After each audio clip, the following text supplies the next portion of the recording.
people like Declan Rice chipping in as well. He was desperate to get his goal tonight, wasn't he? He was. He was. But look, this is what he can do. He can add this to his game. Just highlight that's the position that he takes. I mean, people were talking about, and I know I'm going to go from last season, but okay, Xhaka last season, he's better. No, he's not better. He plays in a different position, so you cannot see his weaknesses where he used to lose the ball more often than not. Declan Rice, we all know that he's magnificent there. But he's playing higher than he ever played in his career. So obviously he's at the end of movement to give assists and to score goals. Look at him. The run he made against, the header against Luton when he goes into the box. Look at his movement. Look, he wants the ball. He's there. He's allowed because he has Jorginho under making now he's making another one. Yes, he's making another run, and he wants that ball. And what a finish, by the way! After when that ball bounces like that, to keep it low and score, that's well done.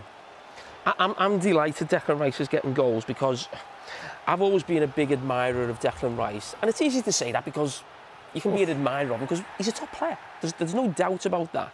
But there used to be criticism of him in that he can't be a great midfield player because he doesn't score enough goals. Now, my argument was, and I came on this show, we analysed this at the start of the season, and again, my point was, if he's playing sitting midfield role, as we saw in some of the teams you played in, great teams, you'd have maybe Emmanuel Petit, great midfield player, Vieira, great midfield player, they would get 5 goals a season, and we would never question it, because they're a midfield player. So you can't have a go with Declan Rice for not scoring enough goals if he played number 1 at West Ham in a team who sort of like to counter-attack and sit in, always going to be difficult. He then comes to Arsenal, he's at the base of a midfield 3, so his job is to sit there. So I didn't understand criticism, but I always felt he had the ability to do that, and so did his manager. And then we're seeing it now at times when he's playing in the high 8, high position.